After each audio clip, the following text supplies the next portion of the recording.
Hey guys, good morning. So I'm going to jump around a little bit to give you guys a bit of the training that we got in person. There's some important parts that I want you to know. So thanks for bearing with me. This is some good stuff you need to know.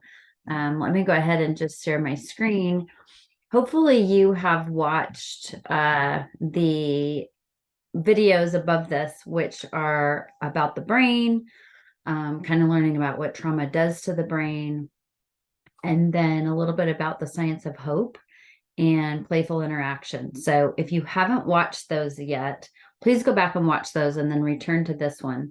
What we're trying to give you is just an overview of all of the things we do at camp are just sort of intuitively great for these kids, right?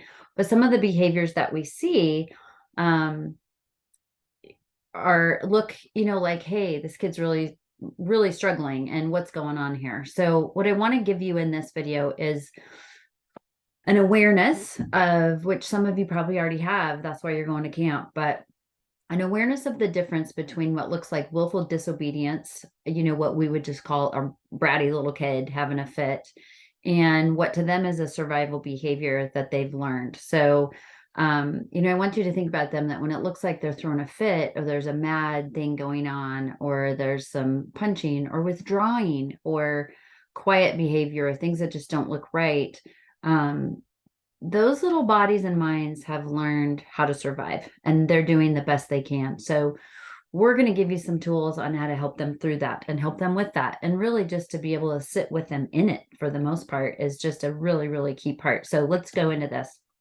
So willful disobedience. Um, let's see, I think I can get it. There we go. Okay. Willful disobedience happens when something goes not as expected. So we maybe transition to a new activity quicker than they wanted to.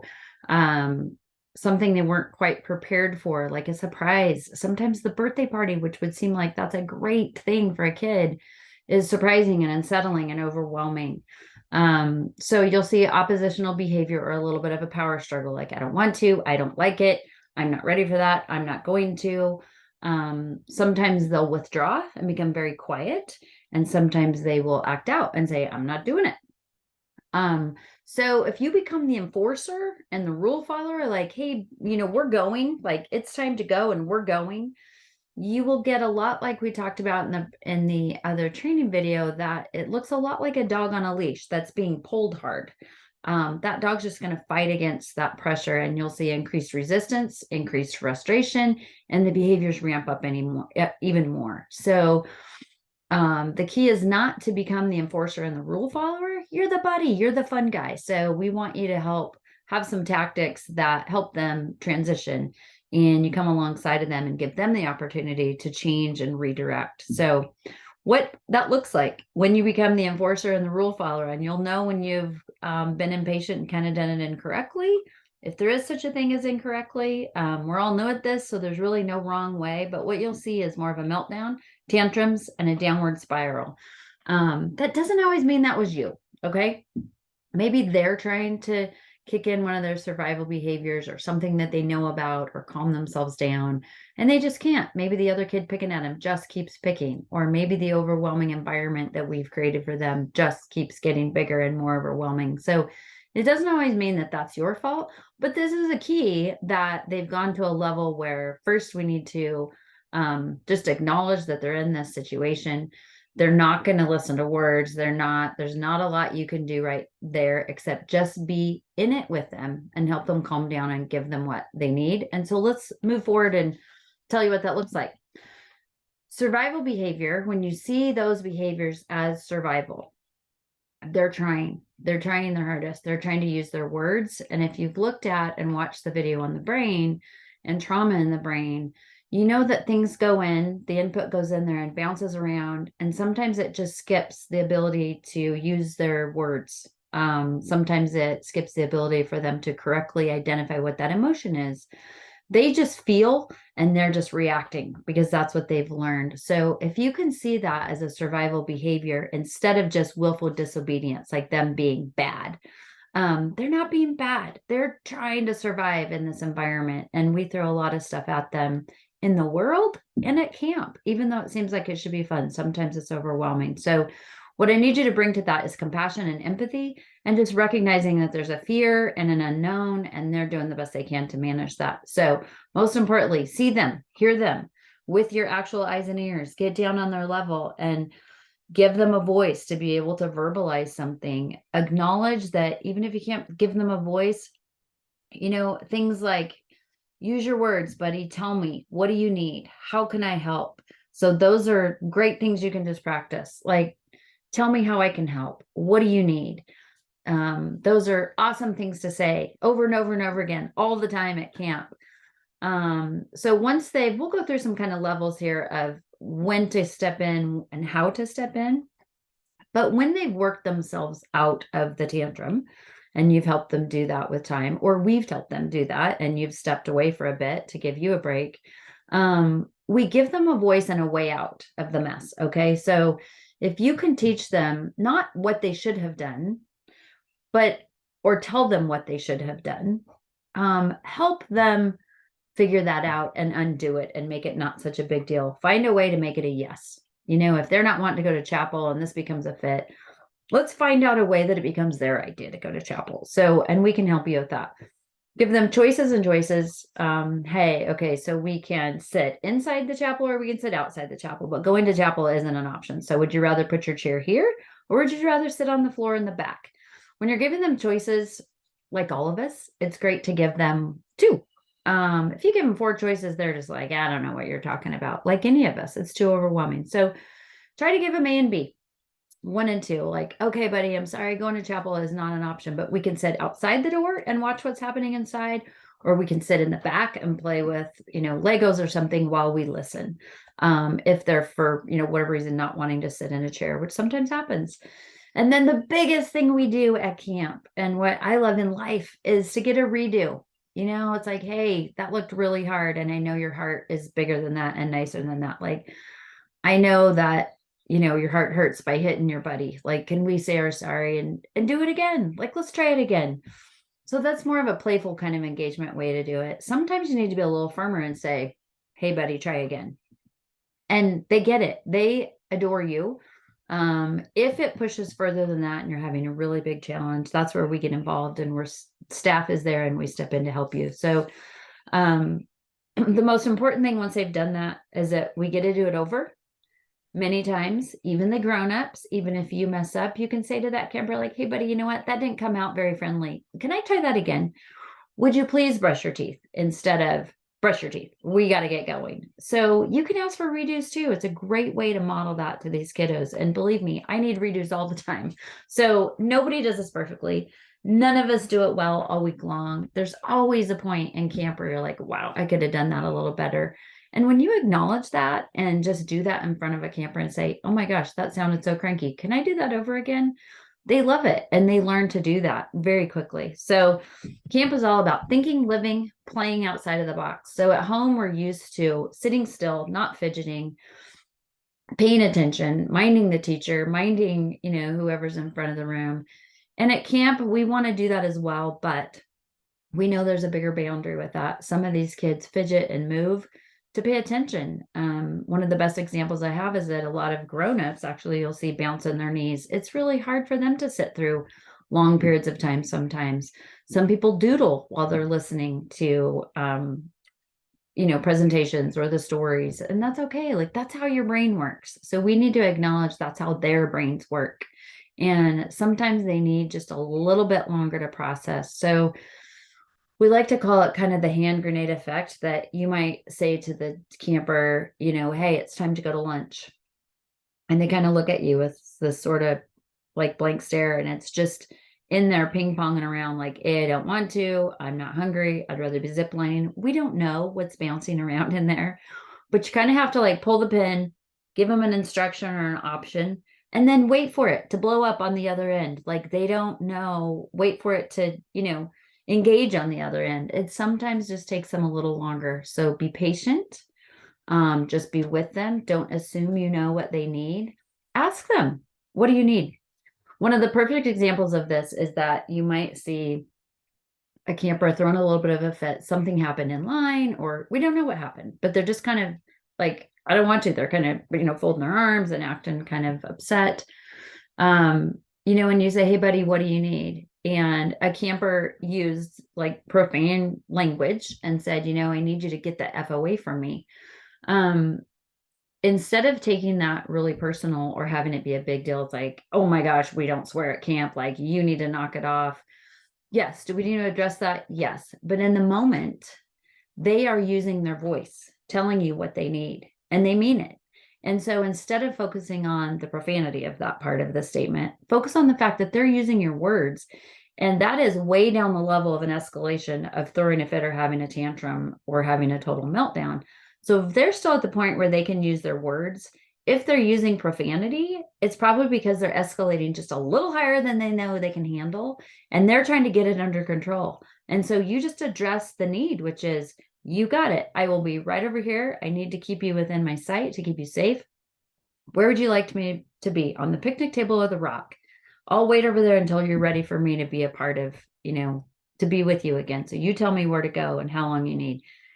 That even then gives them a choice and a voice to say, I want you on the rock and I'll come get you. And if they run off, staff is watching. We know what's happening. We can see that escalating. Give them what they need. And then when they've calmed down and you guys have re-engaged and say, hey, buddy, is it okay if I, go with you to lunch now? Or is it okay if we get in the line now?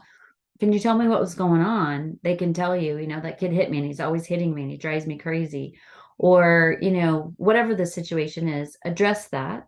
And then say, I'm going to ask you a favor too. Like when you said, I need you to get away from me, you use the F word, and we would really, we don't swear at camp, and we use good words at camp, not bad words at camp.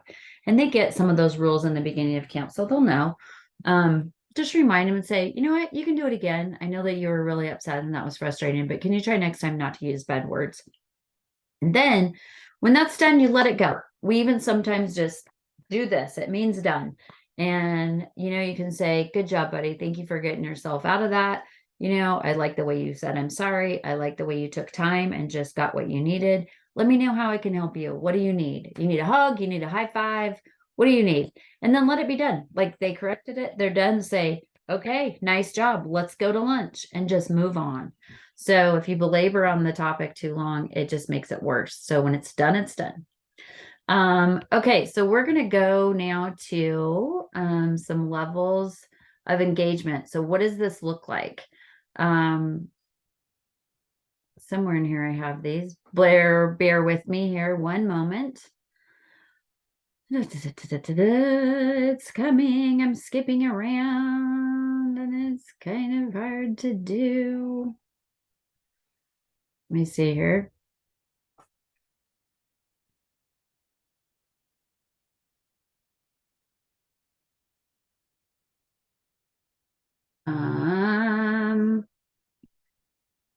Okay, here we go. Yay. Okay. So if you've watched if you've watched the other videos on playful interaction and how the brain works, you've seen and met David Cross and Karen Purvis. They did this research, at this point now, 30 years ago. Really cool people have come up with some great concepts. I apologize. Some of those videos are kind of older and, a little bit out of date to watch, but the information is solid. And so what you've learned about briefly is TBRI. This is the basis of how we connect and help these kids heal trauma through the relationships at camp. Sounds like a really big process. It just happens naturally. So I want to give you the background of what's happening. But what we know is that the trauma has happened in relationships. And so the trauma is healed through relationships. And ideally it's the same relationship that the trauma was caused in, but often it's not. Often these kids don't get what they need from those parents that, cause the developmental delay and the trauma in their brain. So new, healthy, good relationships do heal that. And we are literally rewiring their brain and making new, we call it neurogenesis. It's researched for decades. And we do when we have playful engagement, when we encourage hope, and when they feel that they are loved and safe, those little neurons find new pathways and they become healthier little humans. And it does happen in a week at camp. So what that looks like is just connecting with them and finding opportunities to correct or redirect them and help them come up with a yes. So the level of responses that you're going to see at camp. Okay. So level 1 is playful engagement. So, maybe they don't want to do something and there's eye rolling or speaking out of turn, or they accidentally bump into someone, or there's a slight, defiance or a negative reaction to an activity coming up. The goal is to redo, compromise, give them a choice. If they're not liking to do it, say, hey, I don't want to go to lunch. I don't want to go in the cafeteria. It's like, hey, you know what? We get to eat outside. So do you want to grab your plate and eat outside? Or do you want me to go get your plate and eat outside? So we have picnic tables outside. Find a way to make it a yes. And just let them come up with a choice. You don't want to go in the cafeteria. How do you think you're going to get lunch in your body? And let them try to come up with something. And if it's within reason, go for it. One of the things that kind of be playful when they get a little sassy or no, you can say, and I think Karen, kind of went through this. Are you asking or telling me? So are you asking if you can eat in the lunchroom, or are you telling me you're not eating in the lunchroom? You can say, can we try that again with respect? You can say, be funny or playful and say, whoa, whoa, whoa, back up the train. You can, do the backup noise like burp, burp, burp. Can we try that again? Sorry, my backup noise is a little lame, but, like, can we try that again with a please? Or can we try that again with a thank you? You can do things like, did my eyes hear that? Did my eyes see that right? Did you actually just punch that guy? Or did my ears hear that right? Did you just swear? How about we try that again? So, and you're like, oopsie, that looks like, something that you didn't mean to do. Can we try that again? You want to back up and do that again together? So at level 1, we're still trying to be really playful and just let themselves kind of work out of a mess that looks like it could be a little bigger. Okay. It happens all week long at camp. Every once in a while, we need a little bit more structured engagement. So this will look like, instead of, hey, buddy, I know that you didn't mean to do that. Can we try that again? This is more about, how about we try that again? So it just gets a little stiffer, a little more stern. No one's in danger. There's no threat, but you can see that it just needs a little bit stronger reaction. So again, we're still on redo choices, and now we're moved up to a compromise. Okay. Find the yes, help them work themselves out of it. So it may require you to say, hey, buddy, can we go over here by this rock and talk about that? Like, I know your heart knows better than to just punch your buddy. Like, that's not nice. You wouldn't like being hurt. Can we just sit down here for a minute and figure out a better way to go about this? So it might need just a little more attention, a little bit of separation for the group, maybe not. Sometimes actually lowering your voice and, saying, buddy, like, I know you know better than that. Like, can we try that again? So it just needs just a little bit more attention, get a little bit more in their face, a little bit closer, and just catch it before it escalates. And then again, when it's over, it's over. Say, thanks. That's a great option. That's a great solution. I love the way you did that. Good job. Most the time, you're going to see this a few times at camp. More so as the week progresses, they'll get a little bit braver, a little bit more in love with you, and feel like they can push the buttons just a little bit. So, and push the boundaries a little bit. So you don't see a lot, but you'll see it. And it's just, you just get a little bit more stern, and that's okay. Okay. Calming engagement. This is where, as a staff and I and the incident response team, really start watching. Like, we're like, this kid's slipping a little bit far. It challenges you a little bit. We know it. We're watching it. If we don't, send up a flare. So this is what happens is the child's accelerated to a level that's, he or she is at the risk of becoming violent, hurting themselves, hurting others, starting to throw things, just starting to get into a little, like, push me away, blah, blah, blah, blah. I want out. Like, you can tell it's escalating. The goal here is to just really tune into that baby. Like, and I'm so sorry, I call them babies because sometimes their little hearts are just like tiny babies trying to survive. So you just remain laser focused. You yourself get very calm and you get very attentive. So eye contact, be very near them, or give them space if that's what it's about. They are doing something that they know they need to get themselves back in, regulating themselves. Some of them even know the language. Like, I just need to self-regulate. Like, they've been taught some of this stuff in care. So some of them don't. So this is the opportunity. If you look there in the goal, this is an opportunity to give him or her a way out. Help be the guide out of a hard place. So you do things like create a calming space. You get away from everyone if they'll let you. Say, hey, buddy, let's take a walk. Let's take a run. Let's go sit on a rock and work this out. Let's get away from whatever is happening and causing them to be elevated and escalated.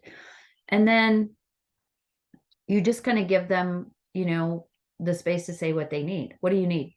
And if it's get away from me, then say, great, where do you want me to go? Where do you need to go? I need to keep you safe and I need to be able to see you, but I can be as far away from you as you need me to be. You can say, I want to help you, but I also have to keep, like right there. I want to help you, but I also have to keep you safe. You let me know when you're ready for me to come back. So those are things to practice. This is not the time to teach or learn or reflect on what was going on or help them come up with a solution. This is a time just to de-escalate. First, get them calm, get their brains back to a level that they can work. And just like with you, if you have a situation where you're kind of getting agitated or irritated, having someone say, hey, you just need to calm down and go take a walk does not help. You might come up with it yourself that you need to calm down and go take a walk. But when someone else tells you what to do, you're still escalated enough that that's not helpful. So when someone says to you in that moment, what do you need? How can I help? And you can then verbalize, I just need a minute alone. I just want everybody to leave me alone. Or I just need to go for a walk. Or they'll tell you what you need. And they are surprisingly resourceful. They will tell you what they need. And listen for the content, not necessarily the delivery. Then once they're calmed and de-escalated, then you can move to compromise choices. How do we get around this? How can I help you resolve this? Do we need to go get Miss Wendy, or do we need to get the coach, or who do we need to get to help us come up with a solution of how to get past this? And then the best news for you, level 4, protective engagement. You really probably won't ever have to do this. We very, very, very, very, very rarely sometimes have to restrain a child, and we do it safely, we do it legally, and we do it so everyone stays safe. So we don't need you to do this. We are watching. We will see that this needs to happen. There's always a coach or a staff person or somebody from the incident response team around. When they get to this point and there are things flying or they're climbing buildings, or if that ever gets to that, we're in. We ask you to stay near us, stay involved, but let us step in and take over. And then when we're back to level 3, 2, or 1, we will get you back reconnected with that kiddo as soon as we can, because remember, you're the good guy. So we just want you to be the good guy and the hero. So we'll take care of anything if it gets to a level that needs some sort of protective engagement. Okay, so that's a little bit about that. We're going to be done with that section, and we will see you in the next lesson. Okay, bye.